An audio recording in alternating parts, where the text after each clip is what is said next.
nanorobots inserted into the bloodstream that perform surgeries on their own. That's still science fiction, but researchers at the Max Planck Institute for Intelligent Systems in Stuttgart, Germany, have now gotten one step closer to this vision of the future.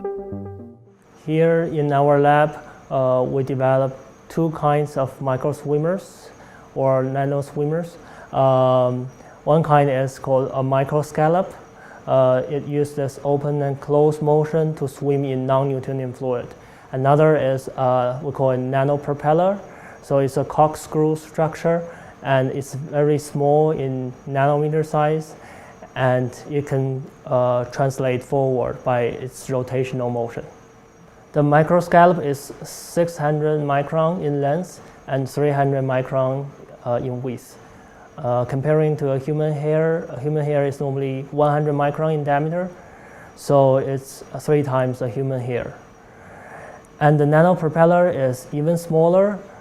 It's at nanometer scale range, so the diameter of the nanopropeller is only 100 nanometer, and the length is 400 nanometer.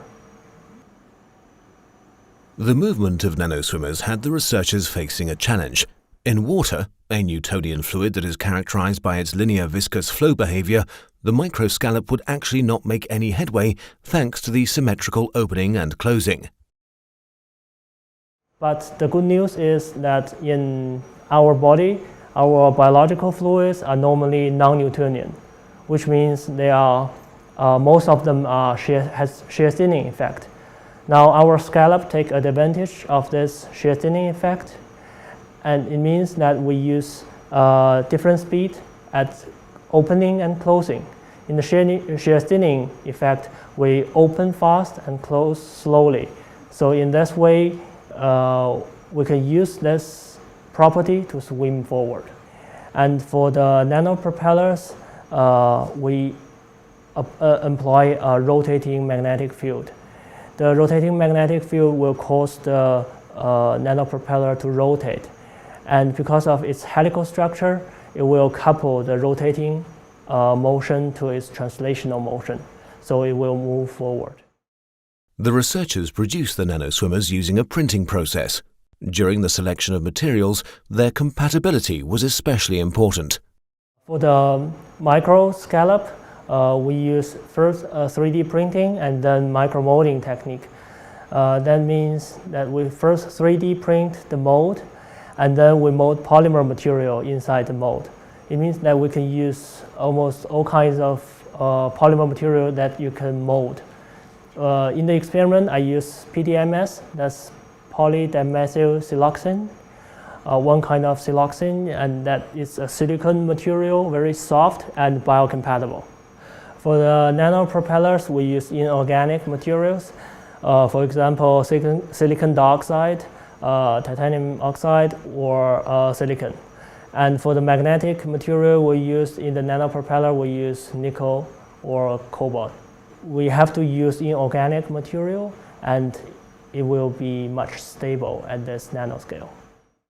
Someday the task force's basic research could lead to an application of the tiny vehicles in medicine. Ich denke, wir haben eine gewisse Zeit vor uns, bis solche Mikrosysteme tatsächlich zu diagnostischen Maßnahmen im menschlichen Körper eingesetzt werden können. Wir haben erste gute Erfahrungen. I believe it will take some time before we can actually use such microsystems for diagnostic purposes in the human body. So far, we were able to demonstrate that this is possible in vitro. Now we're on the brink of testing these small particles on eyeballs of pigs. Yet I believe it will still be several years, if not decades, before these approaches will find their way into everyday clinical practice. We're essentially interested in an extreme miniaturization of surgical procedures. This increases surgical effectiveness, reduces operating times, and makes minimally invasive interventions possible. Today, there are already sophisticated medical instruments, for example in neurology, that enable the removal of ureters or kidney stones. However, these interventions always involve anesthesia. Thanks to extreme miniaturization, these interventions could potentially be pain-free and performed without anesthesia on patients someday. Dinge derartig miniaturisiert werden können, dass diese Eingriffe eben schmerzfrei und ohne Narkose am Menschen durchgeführt werden können. Even though the researcher's development does not make its way to patients immediately, it still opens up new opportunities for medicine and suggests many possibilities in the future.